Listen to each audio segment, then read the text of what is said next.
الذين هم في صلاتهم خاشعون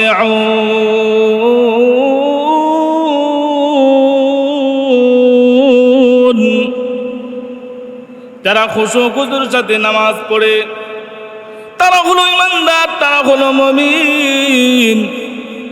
আমার আল্লাহ যেভাবে বলেছেন, আমার রাসূল আপনি আমার নবীজি সেইভাবে আদেশগুলো পালন করেছেন, ইবাদত বন্দেগী করেছেন। এবার যদি আপনি রাসূলের নামাজ পড়তে চান, রাসূলের নামাজ পড়তে গেলে কোথায় যেতে হবে? রাসূলের নামাজ ইউটিউবে পাবেন না, রাসূলের নামাজ মোবাইলের ভিতরে পাবেন না, রাসূলের নামাজ অনলাইনে পাবেন না। কারণ এগুলা শিক্ষা হলো একজন থেকে আরেকজন। রাসূল থেকে সাহাবীরা শিখেছেন, সাহাবী থেকে তাবী শিখছেন, তাবে থেকে তাবে শিখছেন, আইম্মায়ে মুজতাহিদিন সালফে সালেহিন এভাবে করে প্রত্যেকের নামাজ এভাবে একজনের কাছ থেকে আরেকজন শিখেছেন। এভাবে যদি নামাজ শিখতে চান, রাসূলের নামাজ শিখতে হলে মাযহাব মানতে হবে, মাযহাব অনুসরণ করতে হবে। এই মাযহাবের মাধ্যমে উলামায়ে কেরাম যেই নামাজ নিয়ে এসেছেন, উলামায়ে কেরামদের মাধ্যমে সেই নামাজ শিখবেন। ওই নামাজটা হলো রাসূলের নামাজ। ভাইরা আমার, তাহলে মুমিন যদি দাবি করেন, ইমানদার যদি দাবি করেন, ইমানদার দাবি করলে, মুমিন দাবি করলে, মুমিনুন দাবি যদি করেন, আল্লাহ বলে ইমানদারেরা তোমরা যদি আমি আল্লাহ যেই পথ দিয়েছি, আমি আল্লাহ যেই কোয়ালিটি দিয়েছি, আমি আল্লাহ যেই সিফত দিয়েছি, এই সিফত যদি তোমরা অর্জন করতে পারো, আমি আল্লাহ তোমাদেরকে সার্টিফিকেট দিলাম, প্রথমত তোমরা কামিয়াব, সফল। قد أفلح المؤمنون। আল্লাহ বলেন আমি আল্লাহ যেইভাবে তোমাদেরকে সাজেশন দিলাম, আমি আল্লাহ যেমনিভাবে তোমাদেরকে গুণ কোয়ালিটি বলে দিলাম, এই গুণ যদি অর্জন করতে পারো, এই গুণ অনুসারে, এই সিফত অনুসারে করে তোমরা যদি তোমাদের নামাজ আদায় করতে পারো, আমি আল্লাহ তোমাদেরকে সফল মুমিন ঘোষণা দিয়ে দিলাম। ভাইরা আমার, আমরা যে আলোচনা করতেছিলাম সূরা মুমিন থেকে আলোচনা করতেছিলাম। কারণ একজন ইমানদার, একজন মুমিন, তার সফলতা কোথায়, তার কামিয়াবি কোথায়, কোথায় গেলে, কোন পথে গেলে, কোন নির্দেশে গেলে কামিয়াবি পাবে, সফলতা পাবে, আল্লাহ সেই কামিয়াবির পথ, সফলতার পথ আল্লাহ রাব্বুল আলামিন সূরাতুল মুমিনিনে আল্লাহ তুলে ধরলেন মুমিনদের পরিচয়। কারণ মানুষ সফলতা হওয়ার জন্য, কামিয়াবি হওয়ার জন্য, নিজের জীবনকে বাস্তবায়ন সুন্দরের জন্য করার জন্য সে অনেক ত্যাগ স্বীকার করে, অনেক কষ্ট মুজাহাদা করে। দুনিয়ার কামিয়াবি, দুনিয়ার সফলতার জন্য, দুনিয়ার গাড়িবাড়ির জন্য নিজের দেশে কষ্ট করে, কেহ নিজের দেশ জন্মভূমি ছেড়ে দিয়া বিভিন্ন দেশে সে চলে যায়। তার উদ্দেশ্য হলো সে সফল হতে চায়, সফল ধনী হতে চায়, সফল গাড়ি বাড়ির মালিক হতে চায়। কিন্তু এগুলার মধ্যে সফলতা নাই। একজন মুমিন ইমানদার, গাড়ি বাড়ির মধ্যে কোনো সফলতা নাই। একজন ইমানদার মুমিন তখনই সফলতা পাবে, তখনই কামিয়াবি হবে, যখন আল্লাহর যেই নির্দেশনা, আল্লাহর যেই নির্দেশ, এই নির্দেশ আর ইবাদত বন্দেগী করে এই দুনিয়া থেকে জান্নাতের সার্টিফিকেট নিয়ে যাইতে পারবে, সেই মুমিন, সেই ইমানদারি কামিয়াবি আর সফলতা পাবে। তো ভাইরা আমার, গত সপ্তাহে আলোচনা করতেছিলাম এই মুমিনদের কোয়ালিটি কি। আল্লাহ রাব্বুল আলামিন সূরাতুল মুমিনুনে আল্লাহ রাব্বুল আলামিন 7টা কোয়ালিটি, 7টা পরিচয় তুলে ধরলেন। আল্লাহ রাব্বুল আলামিন এই 7 পরিচয়, 7 কোয়ালিটি তুলে ধরে, এই 7 কোয়ালিটি তুলে ধরার পরে আল্লাহ রাব্বুল আলামিন সে কি পাবে, কোন সফলতা পাবে, তার সফলতার শেষ প্রান্তে সে কি পাবে সেটাও আল্লাহ তুলে ধরলেন। আল্লাহ রাব্বুল আলামিন এই আয়াতের শেষগুলোতে বলেন, উলাইকা হুমুল ওয়ারিসুন।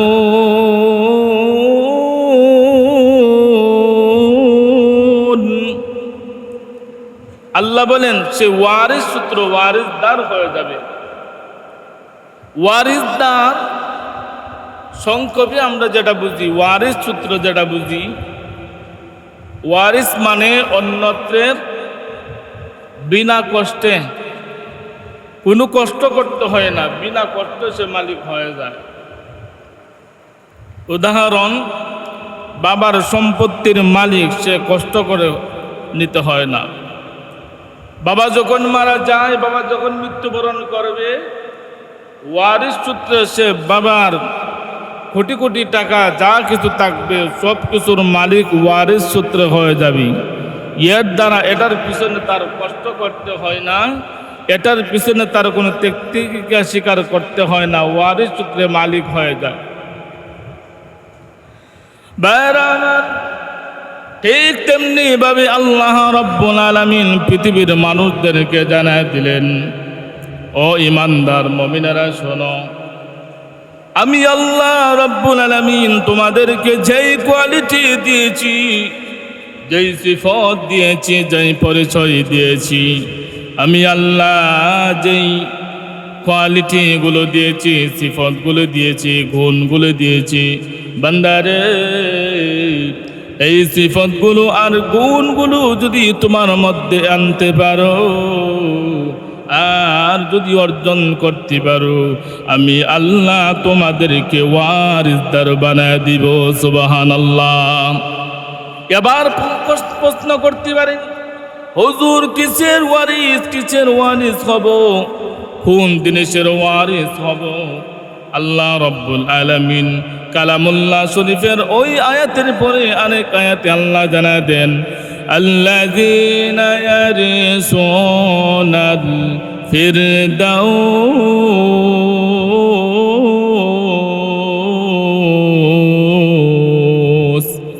আল্লাহ বলেন জান্নাতুল ফিরদাউসের ওয়ারিস বানায় দিব।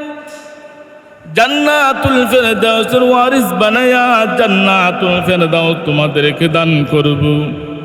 এবার প্রশ্ন করতে পারেন, ওয়ারিস হলে তো মানুষ বেশি দিন থাকে না।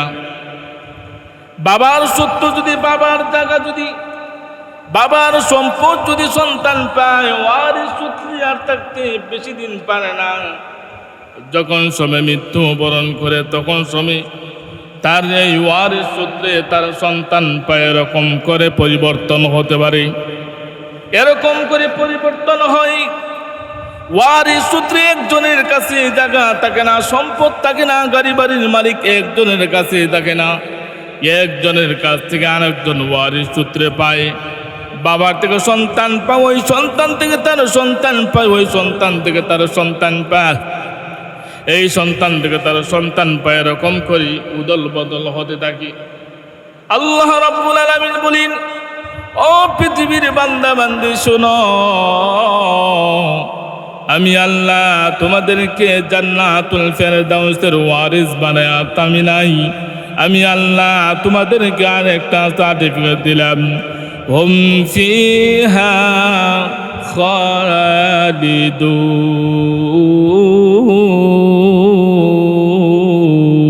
খালিদুন।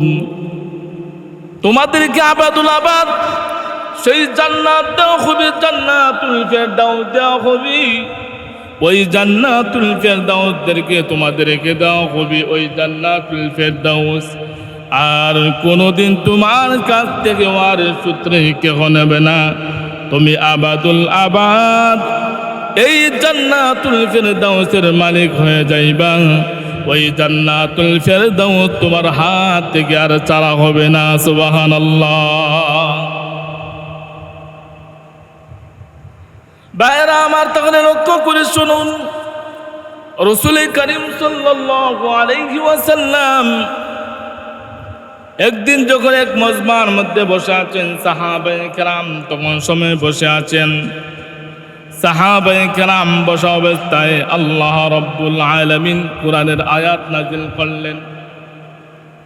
প্রথমত সাহাবীদেরকে আল্লাহর রাসূল সাল্লাল্লাহু আলাইহি ওয়াসাল্লাম নসিহত করলেন, নসিহত করে বললেন, সাহাবীরা রে,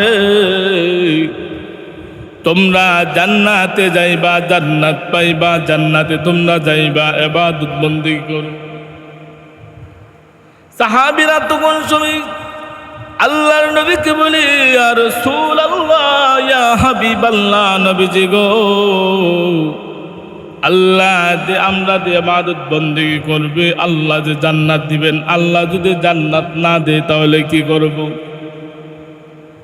এই প্রশ্ন যখন সাহাবীরা আল্লাহর রাসূলের কাছে করে, আল্লাহ রাব্বুল আলামিন আয়াত নাযিল করে নবীজিকে জানায় দেন, নবীজি গো সাহাবীদেরকে জানায় দেন, আমি আল্লাহ ইমানদারদের, মুমিনদের জান মালের বদলতে তাদের সাথে জান্নাত আমি বিক্রি করে দিয়েছি। তাদের জান মাল আমি আল্লাহ তাদের কাছ থেকে ক্রয় করে নিয়ে তাদেরকে আমি জান্নাত তাদেরকে দিয়ে দিয়েছি। সুবহানাল্লাহ।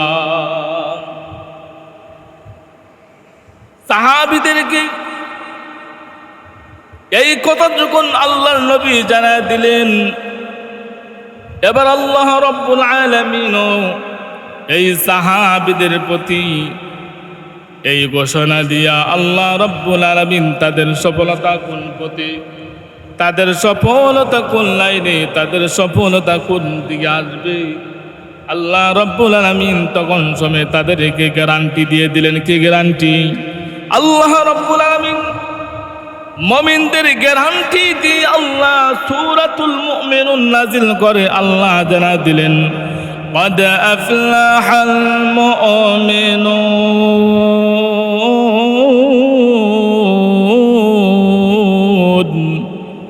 আল্লাহ রাব্বুল আলামিন জানায় দিলেন, قد أفلح المؤمنون, নিশ্চয় অবশ্যই অবশ্যই কামিয়াব হয়ে গেছে, সফল হয়ে গেছে। কারা কামিয়াব হলো, কারা সফল হলো? আল্লাহ রাব্বুল আলামিন এই আয়াতের শেষ দিকে বলেন, মুমিনুন, যারা ইমানদার, যারা মুমিন, তারা সফল হয়ে গেছে, তারা কামিয়াব হয়ে গেছে। ভাইরা আমার, এবার কোন মুমিন সফল, কোন মুমিন কামিয়াব হলো, কোন মুমিন ইমানদার সফলতা পাবে, আল্লাহ সেই ধারাবাহিকতায় তার আলোচনা করতেছেন। আল্লাহ বলেন, প্রথমত এক নাম্বার সেই মুমিন, আল্লাযীনা হুম ফি সালাতিহিম খাশিউন।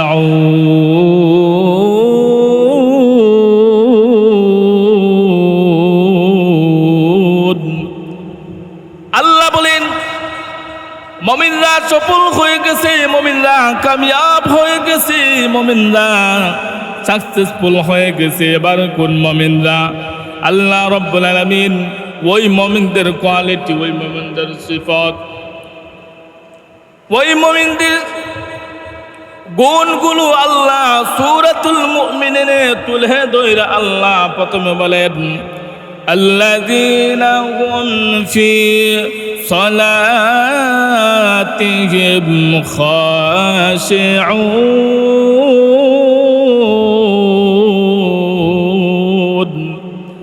আল্লাহ বলেন, যারা খুশু খুজুরের সাথে, বিনয়ের সাথে নামাজ আদায় করে।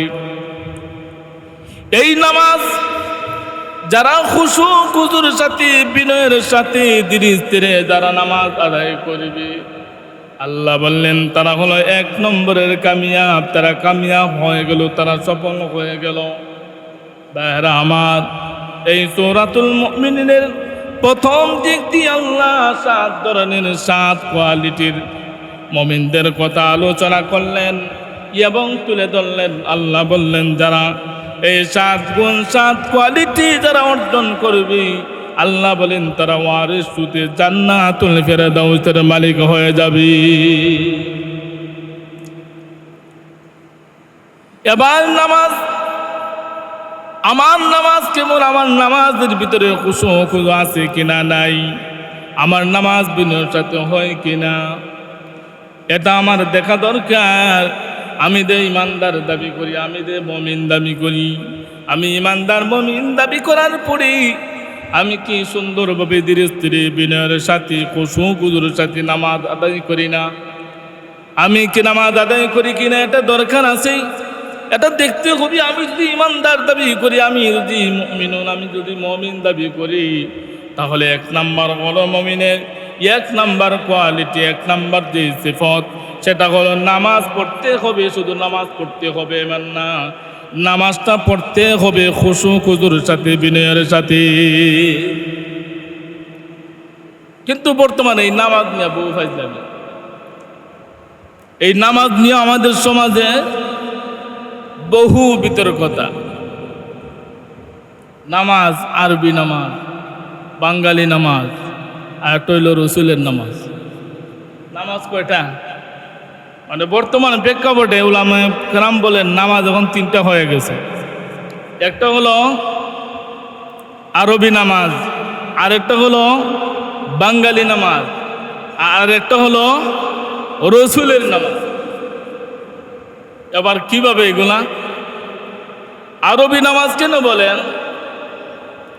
আমাদের সমাজে কিছু ভাইয়ারা আছেন বিভিন্ন দেশে, আরবি দেশে যান, শায়েকদের রুমাল টানা আর পোশাক টানা আর টিস্যু দিয়ে বারবার নাক মুছার মুখ মুছাইতে কেমন রেডি নামাজ। বেটা দেশ হয়, বেটা বহুদিনের পরে আইসে দেশ তোর নামাজ দেখেন লাগবো। অন বেটা ওই যে বিদেশে নামাজ দেখাইছে আরবি বলতে পারে, অন বেটা এই নামাজ চালু করে দিছে। আচ্ছা বলেন তো, এটা কি রসুলের নামাজ পড়ছে না আরবির নামাজ পড়ছে? হ্যাঁ, আরবির নামাজ পড়ে দেখাইছে, মানে আরেকজনের নামাজ দেখে হ্যাঁ এই নামাজ দেখায়। আরেকটা হলো বাঙালি নামাজ। বাঙালি নামাজ বলতে সহজে যেটা বুঝবেন, 2 মিনিটে 6 রাকাত 8 রাকাত শেষ। 2 মিনিটে 6 রাকাত 8 রাকাত নামাজ শেষ। এটা হলো বাঙালি নামাজ। আর রসুলের নামাজ যারা প্রকৃতপক্ষে পড়বে, হাদিস অনুসারে যারা প্রকৃতপক্ষে রসুলের নামাজ পড়বে, তাদের নামাজ কিভাবে হবে? আল্লাযীনা হুম ফি সালাতিহিম খাশিউন, যারা খুশু খুজুর সাথে নামাজ পড়ে তারা হলো ইমানদার, তারা হলো মুমিন।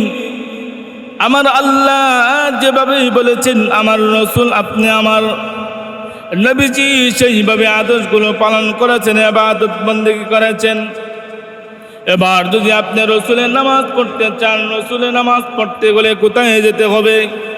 রসুলের নামাজ ইউটিউবে পাবেন না, রসুলের নামাজ মোবাইলের ভিতরে পাবেন না, রসুলের নামাজ অনলাইনে পাবেন না। কারণ এগুলা শিক্ষা হলো একজন থেকে আরেকজন। রসুল থেকে সাহাবীরা শিখেছেন, সাহাবী থেকে তাবী শিখছেন, তাবে থেকে তাবে শিখছেন, আইম্মায়ে মুজতাহিদিন সালফে সালেহিন। এভাবে করে পড়তে গিয়ে নামাজ এভাবে একজনের কাছ থেকে আরেকজন শিখেছেন। এভাবে যদি নামাজ শিখতে চান, রসুলের নামাজ শিখতে হলে মাযহাব মানতে হবে, মাযহাব অনুসরণ করতে হবে। এই মাযহাবের মাধ্যমে উলামায়ে কেরাম যেই নামাজ নিয়ে এসেছেন, উলামায়ে কেরামদের মাধ্যমে সেই নামাজ শিখবেন। ওই নামাজটা হলো রসুলের নামাজ। এই নামাজ হলো রসুলের নামাজ। এবার যদি আপনি প্রশ্ন করেন যে আমরা মাযহাব মানব না, রসুলের নামাজ পড়ব, জিন্দেগিতে নামাজ হবে না। কারণ যদি নামাজ পড়তে চান, রসুলের নামাজ যদি পড়তে চান, তাহলে অনুসরণ করতে হবে কাকে? আচ্ছা বলেন তো, আপনি কি রসুলের দেখছেন? আমরা কি রসুলের দেখছি যে রসুলের নামাজটা আমরা দেখে শিখতে পারবো? তাহলে রসুলের নামাজ কিভাবে শিখবো? সাহাবায়ে কেরাম থেকে এই নামাজটা যেইভাবে আসছে, এই নামাজ যেভাবে এভাবে পর্যায়ক্রমে শিখে শিখে শিখে আসছেন, আমরা আমাদের উলামায়ে কেরামদের কাছ থেকে নামাজ শিখব। মাযহাবের মাধ্যমে, মাযহাব অনুসারে নামাজগুলো যখন শিক্ষা পাবো, তখন সময় রসুলের নামাজ আমরা পাবো। আর যদি এগুলা না দেখে ইউটিউব, অনলাইন ইউটিউব এগুলা দেখে নামাজ শিখি, এগুলো হবে ইউটিউবওয়ালা নামাজ, বাঙালি নামাজ, আর আরবি নামাজ রসুলের নামাজ জিন্দেগিতে হবে না। ভাইরা আমার, তাহলে মুমিন যদি দাবি করেন, ইমানদার যদি দাবি করেন, ইমানদার দাবি করলে, মুমিন দাবি করলে, মুমিনুন দাবি যদি করেন, আল্লাহ বলে ইমানদারের তোমরা যদি আমি আল্লাহ যেই পথ দিয়েছি, আমি আল্লাহ যেই কোয়ালিটি দিয়েছি, আমি আল্লাহ যেই সিফত দিয়েছি, এই সিফত যদি তোমরা অর্জন করতে পারো, আমি আল্লাহ তোমাদেরকে সার্টিফিকেট দিলাম, প্রথমত তোমরা কামিয়াব, সফল। قد أفلح المؤمنون। আল্লাহ বলেন আমি আল্লাহ যেইভাবে তোমাদেরকে সাজেশন দিলাম, আমি আল্লাহ যেমনিভাবে তোমাদেরকে গুণ কোয়ালিটি বলে দিলাম, এই গুণ যদি অর্জন করতে পারো, এই গুণ অনুসারে, এই সিফত অনুসারে করে তোমরা যদি তোমাদের নামাজ আদায় করতে পারো, আমি আল্লাহ তোমাদেরকে সফল মুমিন ঘোষণা দিয়ে দিলাম। কেরামদের কাছ থেকে এই নামাজ যদি শিখি তাহলে রসুলের নামাজ পাবো। আর যদি শুধু ইউটিউব এগুলা দেখি, হ্যাঁ অনেক সময় দেখতে পারেন, কিন্তু এগুলোর মধ্যে অনেক সময় অনেক বিতর্ক থাকে, সেজন্য এগুলোর থেকে বেঁচে থাকাই ভালো। ভাইরা আমার, তাহলে এক নম্বর হলো আল্লাহ বলেন যারা ইমানদার, যারা মুমিন, যারা কামিয়াব মুমিন হতে চায়, যারা সফল মুমিন হতে চায়, এক নম্বর গুণ হলো তারা হলো খুশু খুজুর সাথে নামাজ আদায় করবে। এক নম্বর খুশু খুজুর সাথে নামাজ আদায় করবে। দুই নম্বর ওয়াল্লাযীনা হুম আনিল লাগবি মুরিদুন। দুই নম্বর হলো সফল কামিয়াব মুমিন যদি হতে চাও তাহলে দুই নম্বর গুণ অর্জন করতে হবে, সর্বপ্রকার অনর্থক কাজ থেকে বিরত থাকতে হবে। সর্বপ্রকার অনর্থক বেহুদা কাজ থেকে বিরত যে থাকবে সেই হলো কি সফল মুমিন, সফল ইমানদার, কামিয়াব মুমিন। তিন নম্বর হলো ওয়াল্লাযীনা হুম লিয-যাকাতি ফাঈলুন। আল্লাহ বলেন তিন নম্বর গুণ যারা, তিন নম্বর কোয়ালিটি যারা, তিন নম্বর গুণের গুণান্বিত হবে যারা, তারা হলো যারা যাকাত আদায় করে, যাকাত সম্পাদন করে। গত সপ্তাহে বিস্তারিতভাবে যাকাতের আলোচনা করতেছিলাম যে যাকাত সম্পাদন করতে হবে, কারণ যাকাত হলো একটা আমানত। আল্লাহ রাব্বুল আলামিন যারা যাকাতের উপযুক্ত, যাদের কাছে আল্লাহ ধন সম্পদ দান করেছেন, এই ধন সম্পদের মালিক যারা হবে, এই যাকাত এটা হলো তার কাছে আমানত। এটার মালিক সে না, এটার মালিক হলো এতিম, অসহায়, দরিদ্র, গরিব তারা। এই আমানতটা মানুষের কাছে, এতিমদের কাছে, গরিবদের কাছে পৌঁছে দেওয়া তার কাছে আল্লাহ কি বলেছেন, দায়িত্ব দিয়েছেন। ওয়াল্লাযীনা হুম লিয-যাকাতি ফাঈলুন। আল্লাহ বলেন যারা যাকাত আদায় করে, যাকাত সম্পাদন করে, তাদেরকে আল্লাহ বলেন তারা হলো ইমানদার, কামিয়াব ইমানদার, সফল ইমানদার, সফল মুমিন ঘোষণা দিয়েছেন আমার আল্লাহ। সেজন্য এই যাকাতটা গত সপ্তাহে বলতেছিলাম, যাকাত কিভাবে মাইকে ঘোষণা দিয়া, টোকেন দিয়া, এইভাবে যাকাত না। যাকাত কিভাবে আদায় করবেন, তার হকটা তার কাছে, তার বাড়িতে, তার হাতে পৌঁছে দিবেন, যেন সে আসতে, আপনার বাড়িতে আসতে কোনো ধরনের তার কষ্ট, কোনো রকমের অ্যাক্সিডেন্ট না ঘটে। কারণ আপনার বাড়িতে আসা সে যদি যাকাত নিতে আসে, আয়সা যদি কোনো আল্লাহ না করো অ্যাক্সিডেন্ট হয়, তাহলে এই দায়ভার খেয়ে নেবে। কিন্তু এই টাকার মালিক সে, সেই সম্পদের মালিক সে। সেজন্য এই যাকাতটা আমি কিভাবে দিব, এই যাকাতটা আমি চেষ্টা করব তার মাল, তার পাওনা তার কাছে পৌঁছে দেওয়া। আল্লাহ রাব্বুল আলামিন আমাদের সকলকে এই গুণগুলো অর্জন করে সফল মুমিন, সফল ইমানদার হওয়ার তৌফিক দান করেন। সকলে বলেন আমিন। আল্লাহ রাব্বুল আলামিন আমাদেরকে যেন এই গুণগুলো অর্জন করে ওয়ারিস সূত্রে আল্লাহ যেন আমাদের প্রত্যেককে জান্নাতুল ফেরদাউস দান করেন। সকলে বলেন আমিন।